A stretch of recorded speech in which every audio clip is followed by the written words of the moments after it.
Waouh. Attends, je vais prendre une photo quand même. Là, c'est... Ah ouais. Eh ben... Wow. MeTooAseux, enfants devenus grands, le tabou de l'inceste, SAP, pédocriminalité, placement abusif. Eh ben, tout un programme. Merci Wow. Negoué. Waouh. Magnifique. Alors, qu'est-ce que c'est que ce hashtag MeTooAseux? Donc, le MeTooAseux, c'est le MeToo. C'est le MeToo de la protection de l'enfance. Donc, c'est bon comme ça. Ouais. Parce qu'il est un peu bas ton micro, mais... Marche pas. Je sais pas. Non, mais il est un peu bas physiquement. Voilà, ouais, merci.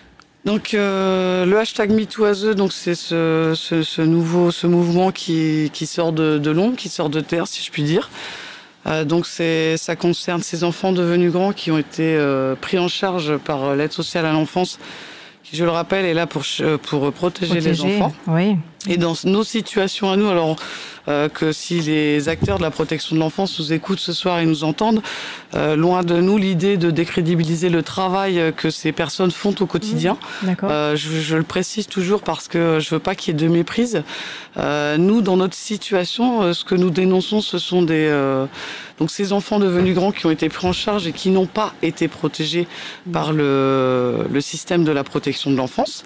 Le tabou de l'inceste, donc vous êtes tous au courant on en a beaucoup parlé, surtout depuis le MeToo inceste et suite à la Familia Grande, donc le livre de Camille Kouchner.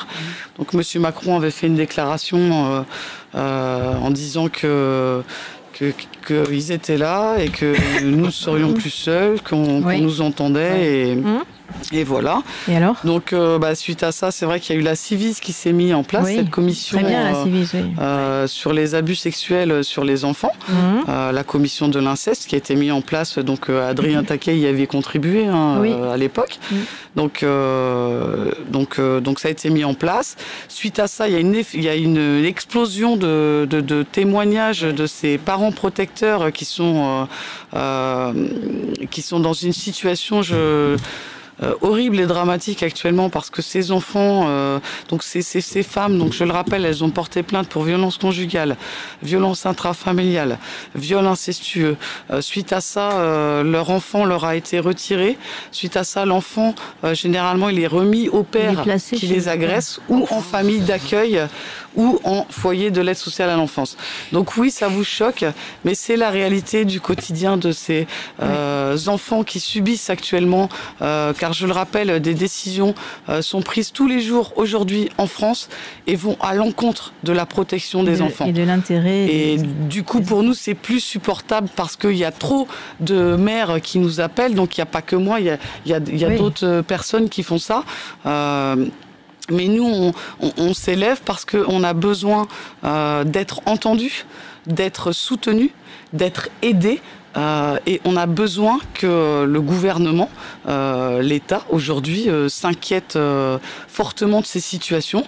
Donc aujourd'hui, vous allez avoir la primeur de cette information. Aha. Nous avons été reçus ce jour au cabinet de Charlotte Cobel, notre ministre de l'Enfance. Donc nous avons nos appels à l'aide et nos appels au secours ont été entendus. Bravo. Mais ne tirons pas la charrue avant les bœufs, comme c'est une expression. Mais donc nous, on a besoin d'être aidés. On a besoin que ces enfants qui sont actuellement, comme l'a répété le juge Durand, en effondrement psychique dû au traumatisme qu'ils ont subi et vécu, que beaucoup d'enfants aujourd'hui vivent et que pour nous ce n'est plus supportable. Clairement, on a besoin que la société s'indigne pour nous, s'indigne pour tous ces enfants qui sont en souffrance aujourd'hui, je le rappelle, et que leurs parents protecteurs sont co-victimes de ce que vivent leurs enfants, en sachant que leur enfant leur a été retiré, placé chez l'agresseur. C'est ça qui est encore plus fou, c'est quand on replace l'enfant qui est maltraité, qui est en souffrance chez l'agresseur. Donc pour nous, ce n'est plus supportable. Aujourd'hui, il y a des situations qui sont extrêmement dramatiques. Je rappelle que des mères ont mis fin à leur jour suite à des décisions de justice qui allaient à l'encontre de la protection de leurs enfants. Aujourd'hui, ces mères, elles appellent à l'aide. Il y en a de plus en plus tous les jours sur les réseaux sociaux. Parce que quand vous avez tout perdu, quand vous avez pu votre enfant, quand on vous a tout enlevé, quand vous avez été broyé par le système judiciaire, le système institutionnel, qu'est-ce qui vous reste, clairement? Qu'est-ce qui vous reste à part crier à l'aide? Et certaines n'ont même plus la force d'appeler à l'aide. Aujourd'hui, la réalité, c'est ça. Et moi, je voudrais que la société aujourd'hui s'indigne et nous soutienne en fait clairement, parce qu'on a besoin de sentir que la société, parce que souvent, vous savez, quand je sors pas très peu, pas beaucoup. Mais quand je sors, là, j'ai dû venir de chez moi pour ces rendez-vous pour 2 jours. Et je discute avec les gens, je leur raconte ce que je fais. Les gens sont outrés, les gens sont choqués, certains ont du mal à me croire. Mais alors, est-ce que ça veut dire que c'est pas assez relayé dans les médias, cette réalité-là? Bien sûr que c'est pas assez relayé, parce que la lutte contre la pédocriminalité, aujourd'hui, on n'en parle pas suffisamment. Qu'est-ce que c'est que la pédocriminalité? La pédocriminalité, c'est un exemple concret. Donc, Arnaud Gallet, qui nous soutient depuis le départ dans dans notre lutte et notre combat. On le salue. On le salue bien.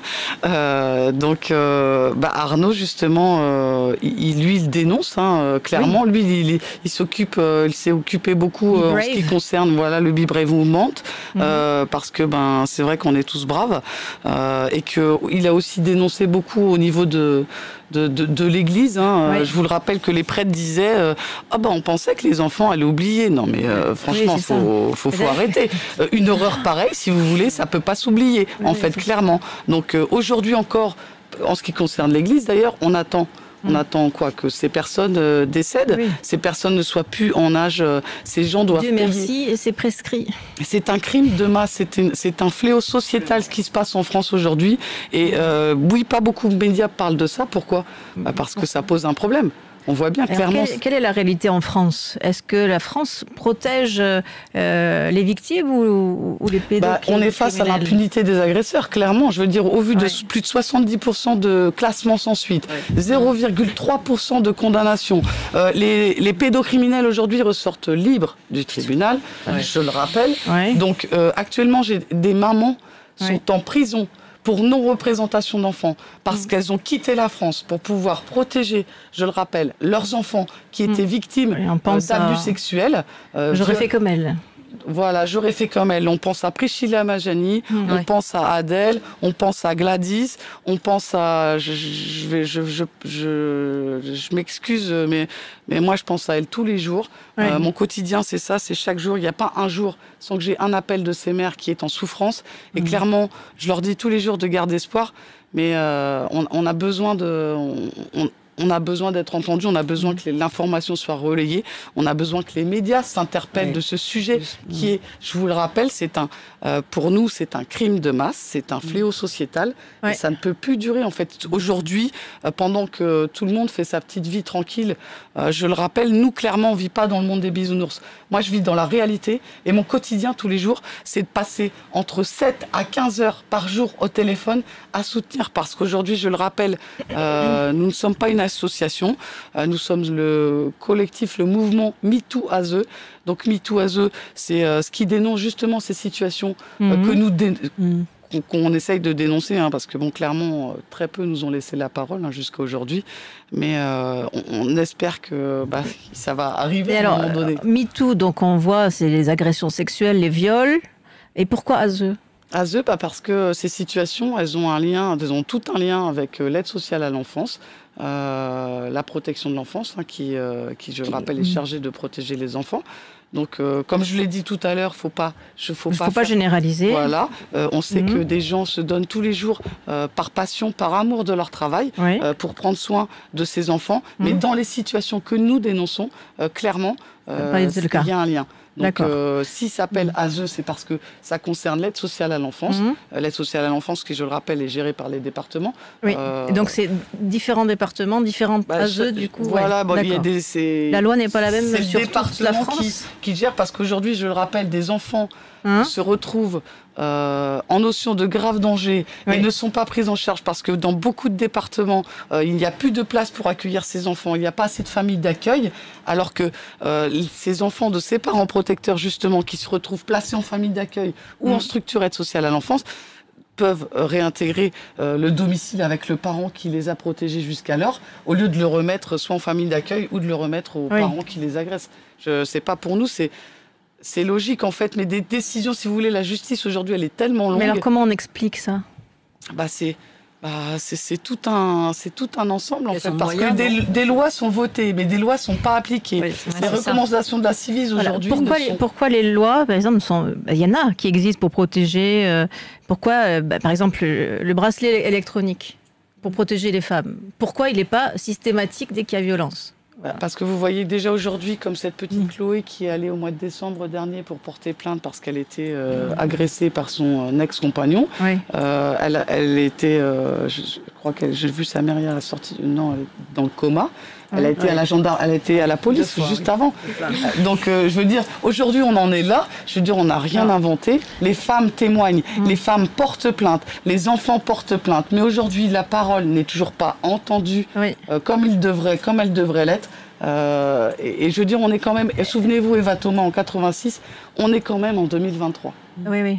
Donc, est-ce que ça voudrait dire que finalement la parole de la femme est considérée comme une mineure? Toujours finalement dans l'esprit collectif. Moi, je pense que nos paroles déjà ne sont pas vraiment considérées. J'en suis là aujourd'hui. Est-ce que ça c'est sexiste, par exemple ? Oui, bien sûr, mais enfin, c'est surtout un manque de moyens. Enfin, j'ai eu l'occasion de parler avec le juge Durand et justement aussi qui nous dit, enfin, en lien avec ce que vous dites, et c'est vraiment horrible de se dire. Et il a donné cette image en disant aujourd'hui, c'est plus dangereux. Il peut y avoir plus une peine, en effet, si vous volez un smartphone que de faire un crime comme celui-là. Oui, enfin, c'est quand même incroyable. Enfin, et alors que lui, il fait partie de la justice. Oui. Donc, c'est vraiment une question de moyens et de priorité. Et c'est ça. Et de compréhension peut-être globale de situation, non ? Oui, mais enfin, vous connaissez mieux que moi, mais je pense que c'est vraiment la question des violences. Regardez, en Espagne, ils sont arrivés à réduire de moitié les féminicides, parce qu'ils ont mis ça en priorité, et ils ont mis l'argent qu'il fallait, ils ont formé, etc., des tribunaux judiciaires spécifiques, spécialisés, etc. En France... je rappelle que le quinquennat précédent avait dit justement mis le focus sur les féminicides, que ce quinquennat-là avait dit également que ce serait, pour la grande cause du quinquennat, ce serait la protection de l'enfance. J'ai envie de vous dire aujourd'hui, on n'y est pas. Clairement, on n'y est pas parce que sinon, nous ne serions pas là, si vraiment on y était. Donc, on a été reçus aujourd'hui, donc on est quand même... comment ça s'est passé ? Ça s'est relativement bien passé. C'était un échange cordial et mutuel. Oui. Alors, ils vont faire quelque chose pour... Arnaud Gallet était avec nous, d'ailleurs. Il nous a accompagnés. Ainsi que Gladys, une maman désenfantée également, qui était en call-conférence avec nous. Oui. Donc, ça a été un échange. Chacun a pu dire ce qu'il pensait. Donc, pour l'instant, on démarre comme ça. Et on va voir ce que ça donne par la suite. Sûrement d'autres échanges à venir, nous l'espérons. Et puis un vrai soutien, quelque chose de concret. Là pour l'instant on a eu un échange, on a été reçus. Contact quoi. Prise de contact, connaissance. Et pour l'instant on attend de voir ce qui va se passer. Incessamment sous peu, parce que je rappelle que les situations sont très urgentes, sont dramatiques et sont horribles. Donc, Et après, l'Assemblée nationale ? J'espère, moi, sincèrement, s'il y a un député qui nous entend... Erwan, je crois que c'est ça. Je sais que vous avez la possibilité d'inviter quelqu'un. J'y étais tout à l'heure, justement, à l'Assemblée nationale. J'y suis allée, j'étais pas trop loin. Donc, et alors, t'as été reçu ? Je suis rentrée, mais j'ai dû ressortir. Donc tu as un passage alors. J'avais ma banderole, un passage furtif. Et puis les services de protection sont là. Non, c'est pas ils sont là. L'activiste, c'est pour ça. Les services, donc du coup, je pouvais pas faire grand-chose. D'accord, mais je pensais que tu avais un rendez-vous à l'Assemblée nationale. J'avais déjà un rendez-vous au ministère avec le cabinet de Charlotte Cobel. Non, mais tant qu'à faire, tu enchaînes. J'aurais bien voulu, mais bon, j'ai rencontré d'autres personnes, donc à voir par la suite ce que ça va donner. Et puis, on n'est pas à court, mais bon, si des personnes nous écoutent et nous bien entendent, sûr. venez nous soutenir, soutenez-nous. Nous, on a besoin de... Et comment on peut faire pour... Alors, on n'a pas encore fini, attends. Qu'est-ce que c'est? Parce que la première fois que tu es intervenu, c'était par téléphone, suite à un documentaire, un reportage d'Ophélie Meunier sur Zone Interdite. Voilà, sur M6. Qui était, moi je l'ai vu. Sur l'inceste, hein, c'est ça? Non, c'était que sur les foyers de l'aide sociale à l'enfance, des jeunes filles aussi qui étaient placées en famille d'accueil, comme Safia Elina, Instinct de survie, qui était passée après à TPMP, justement, avec Cyril Hanouna. Et du coup, bah oui, et on attend d'ailleurs... Parce que moi, je me suis dit, quand j'ai vu ça, je me suis dit, mais c'est juste pas possible, quoi. Pas en France et tout ça. Et donc, effectivement, je t'ai demandé. C'est choquant. Et oui, et tu m'as dit, oui, c'est ça la réalité, quoi. Welcome. La réalité, c'est ça. Ouvrez les yeux.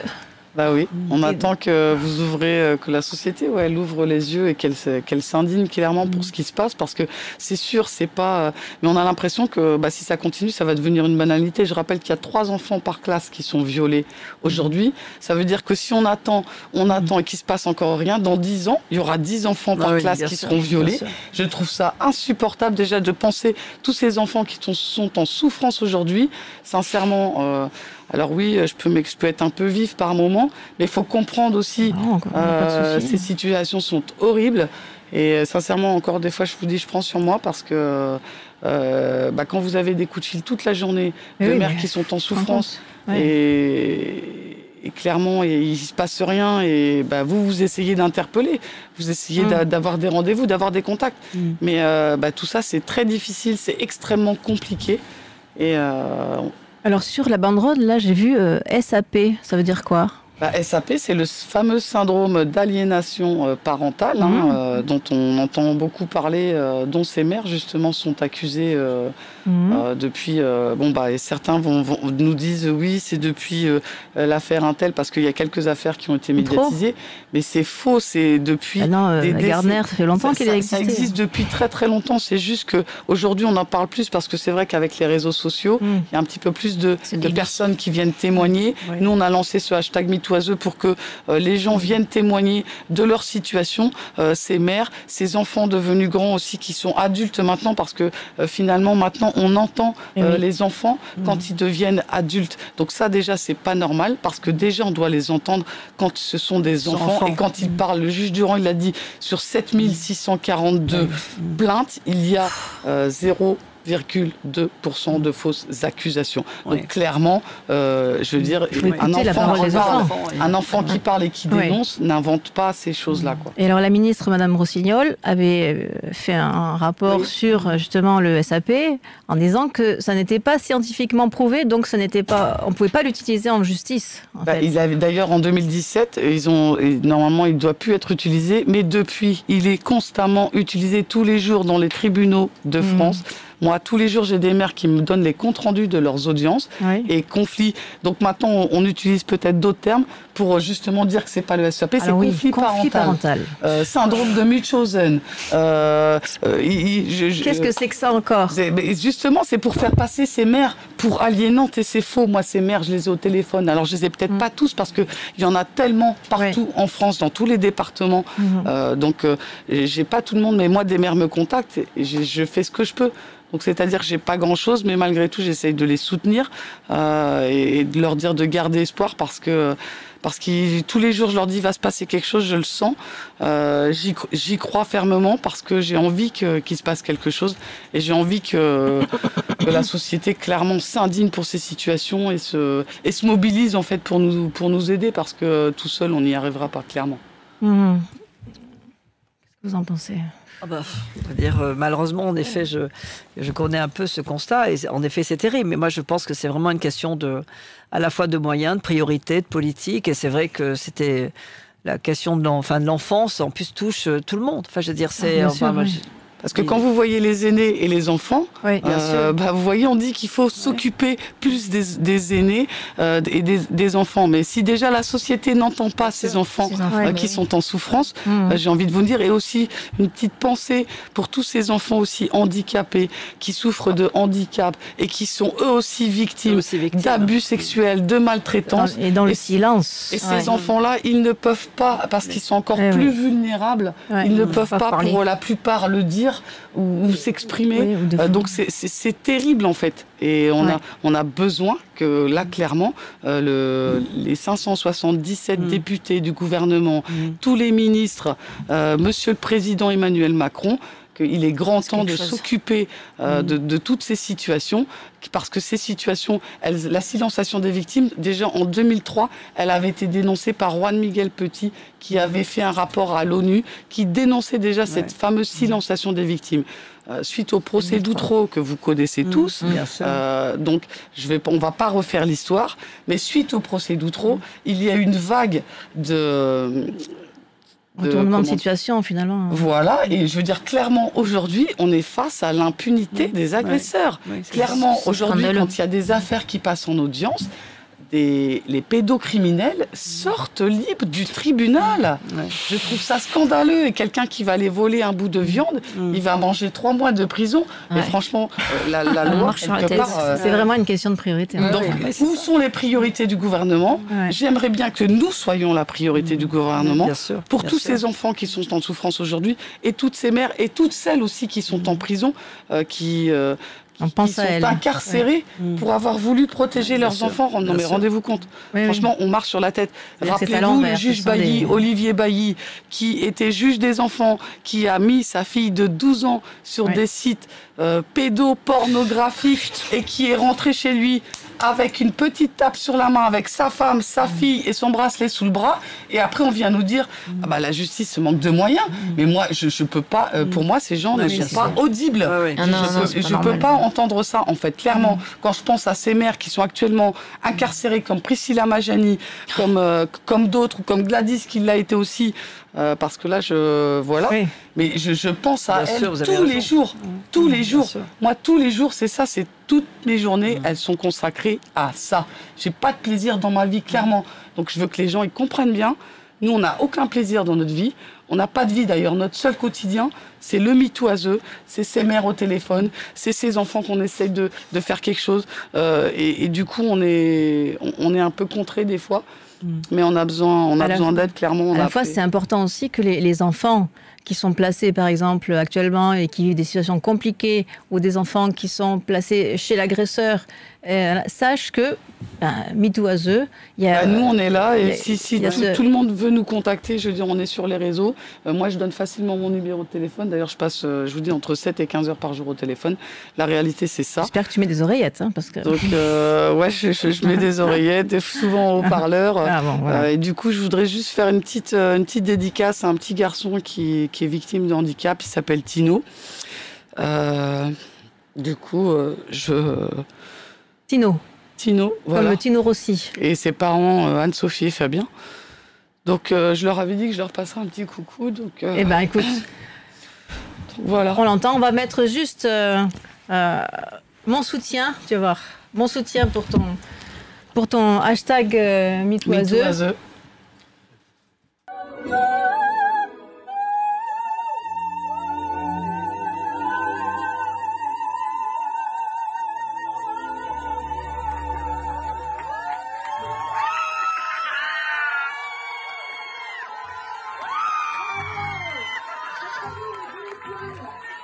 Bravo. Bravo à ce que vous toi, faites. Tout à fait. Ah oui. Merci. Tout mon soutien. De relayer cette parole. Merci. Et surtout que nos appels ce rendez-vous sera fructueux. Oui. En tout cas, j'espère, parce que j'imagine que vous avez été écoutés déjà. On a été entendus, donc c'est vrai que c'est un premier pas, un pas vers nous. Donc c'est vrai que ça nous fait quand même chaud au cœur. Donc je dis merci à Charlotte Cobel. Je dis merci au cabinet de Charlotte Cobel, au ministère de l'Enfance, parce que on compte sur eux. Oui. On attend que les choses se passent. Et comme je le dis toujours, ma ligne de conduite, c'est douceur, bienveillance et respect des autres. Et j'essaye de rester droite dans mes bottes. Donc voilà, on attend qu'il se passe quelque chose. Et tous les jours, je prie le bon Dieu pour qu'il se passe quelque chose. Pour te joindre, c'est Twitter, toi. Twitter, Instagram, on a aussi ouvert un... En rose, c'est ça. Voilà, en rose sur... Pas de sexisme entre nous.